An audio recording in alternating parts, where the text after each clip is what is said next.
Assalamualaikum warahmatullahi wabarakatuh. Bismillahirrahmanirrahim.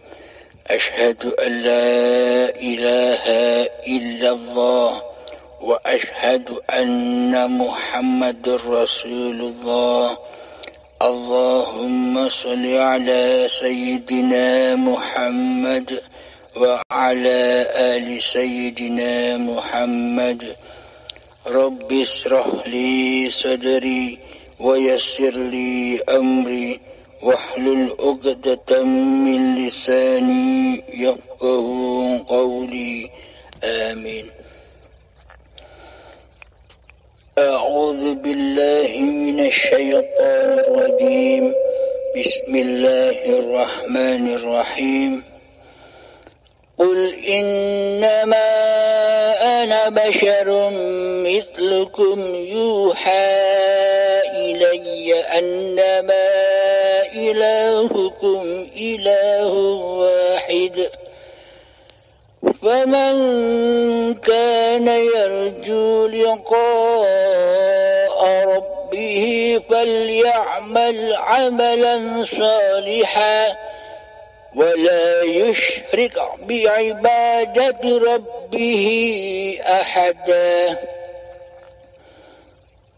Katakan Muhammad kepada seluruh manusia, sesungguhnya aku ini hanya seorang manusia seperti kamu yang telah menerima wahyu.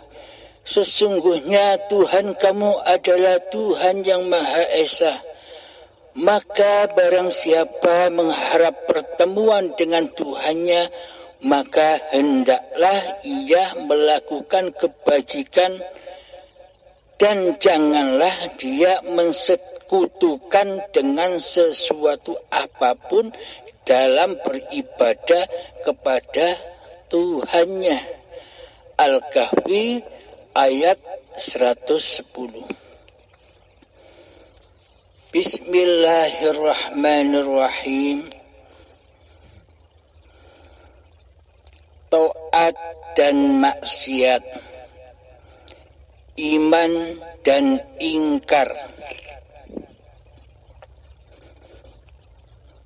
Pada ayat ini sudah ditegaskan yang dimaksud kebajikan, ketaatan, ibadah di sisi Allah adalah bahwa hati kita tidak boleh mensekutukan Allah dengan selain Allah. Itulah kebajikan di sisi Allah. Sedangkan keingkaran, kekufuran, kesyirikan, kemusyrikan di sisi Allah adalah ketika di dalam hati kita mengingkari Allah, beribadah secara lahiriah, sholat, puasa, zakat, haji, dan sebagainya. Akan tetapi di dalam hati kita ingkar kepada Allah. Ingkar kepada Allah maksudnya yang ada di hati ini, yang wujud di hati ini selain Allah. Selama ini kita mewujudkan diri manusia kita sendiri. Selama ini hawa nafsu kita ini sebagai raja di rajanya hati. Sehingga Allah kita gaibkan selama ini.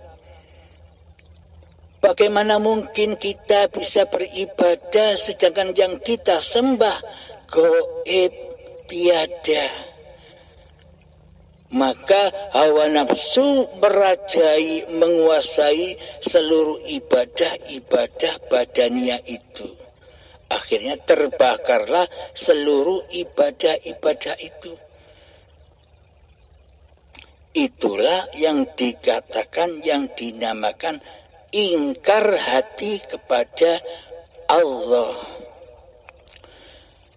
maka wujudkanlah Allah di dalam hatimu. Sirnahkanlah kewujudan diri manusiamu. Sirnahkanlah kewujudan diri hawa nafsumu. Sehingga wujudlah Tuhanmu. Ketika Allah sudah wujud di hatimu, maka engkau akan bisa menyaksikan Allah sebagai Tuhanmu dan sebagai pencipta diri badanmu, serta pencipta seluruh af'al yang terjadi di dalam badan-badanmu. Itulah yang disebut iman, Islam, ketaatan, dan ibadah kepada Allah. Apa sih yang dikatakan ibadah kepada Allah itu? Ketika hati kita sudah mempersembahkan lagi singgasana, kerajaan singgasana hati ini kepada yang berhak, yakni Allah lah sebagai pencipta dan penguasa zahir batin ini.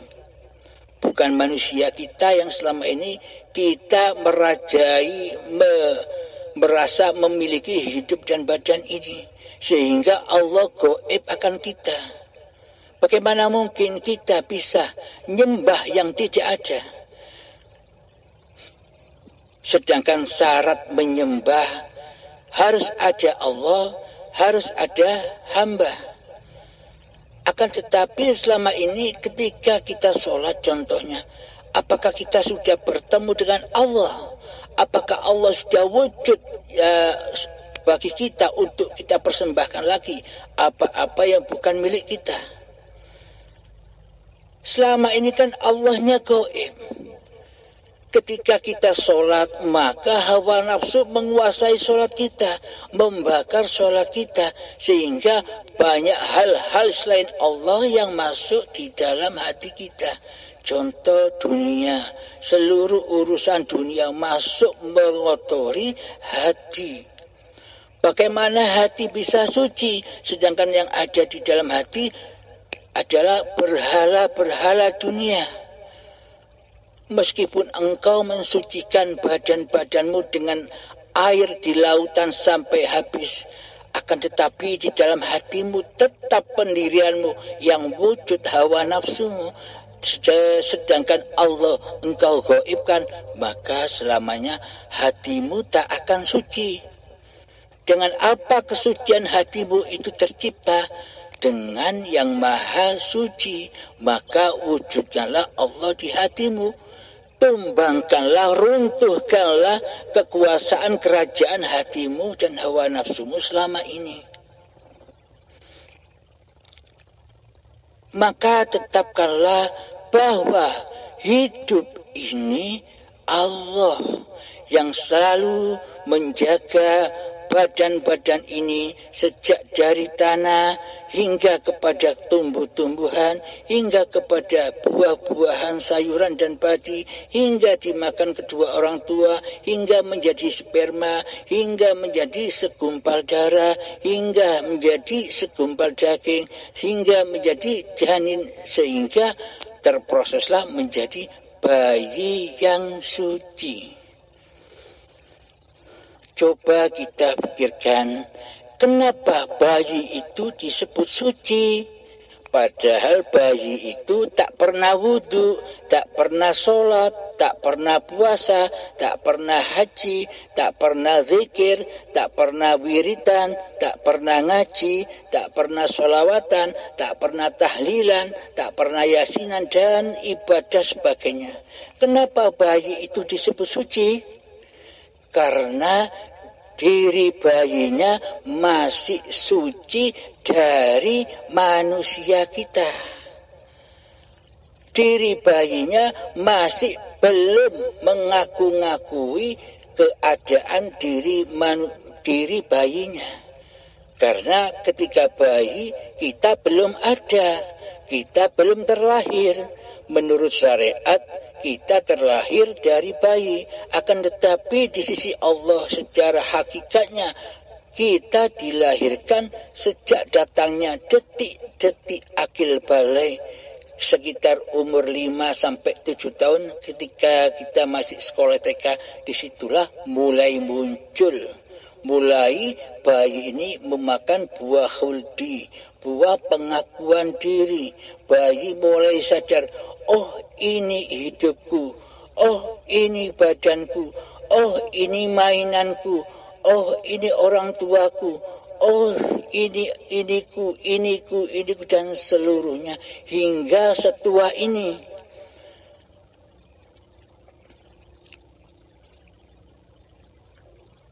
Maka dari itu sadarilah, selama ini kita ingkar kepada hayatullah. Kita selalu hanya memandang badan-badan kita yang berkuasa atas segala bentuk tingkah lakunya badan. Kita selama ini buta akan hidup, bahwa hiduplah yang menguasai badan-badan ini. Tanpa adanya hidup maka tak akan ada badan. Tanpa adanya hidup maka badan ini tak akan disuapi makanan dan minuman.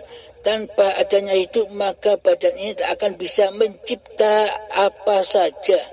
Mencipta segala sesuatu, mencipta kue, mencipta jalannya badan, mencipta larinya badan, mencipta pandangannya matanya badan, mencipta pendengaran telinganya badan, dan sebagainya.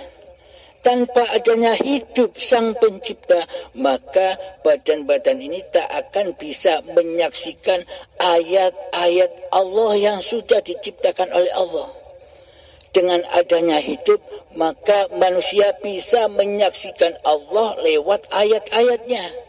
Contoh kita ketika melihat pepohonan, contoh kita ketika melihat gunung, contoh kita ketika melihat sungai, laut, dan sebagainya. Mata kita tertuju kepada gunung dan apa yang kita pandang. Akan tetapi mata hati kita tetap bersandar memandang kepada hiduplah yang menciptakan apa-apa yang mata pandang, apa-apa yang telinga dengar, apa-apa yang hati rasakan. Baik suka dan duka, hiduplah penciptanya. Tanpa adanya hidup, maka tak akan tercipta ayat-ayat yang kita pandang. Dengan adanya hidup, dengan adanya Allah, maka terciptalah kue-kue itu untuk disuapkan kepada badan-badan kita ini. Dengan hayatullah, maka terciptalah minuman-minuman kemasan untuk diminumkan kepada badan ini. Bukan Allah yang makan, bukan Allah yang minum, akan tetapi Allah mencukupi segala kebutuhan apa yang diciptakannya selama ini. Maka pandanglah hidup selalu, jangan memandang badan. Jika hati kita memandang badan-badan inilah sebagai pencipta penglihatan, bila kita meyakini badan-badan inilah yang mencipta pendengaran selama ini, maka itulah keingkaran, itulah kekufuran, itulah kesyirikan di sisi Allah. Karena hati kita selama ini mensekutukan Allah dengan diri kita, mensekutukan hidup dengan badan kita, padahal yang berkuasa adalah hidup. Lalu kenapa kita selama ini hanya memandang yang mati, yakni badan kita ini mati? Kita merasa badan ini hidup, kita luput lalai memandang hidup. Maka pandanglah selalu hidup. Ketika kaki berjalan, ketika kaki melangkah, pandangilah, masuklah ke dalam. Pandangilah, hiduplah yang berjalan, hiduplah yang berlari, hiduplah yang memakankan badan, hiduplah yang meminumkan badan, hiduplah yang memperkerjakan badan, hiduplah yang mengapa-ngapain apa yang diperbuat oleh badan.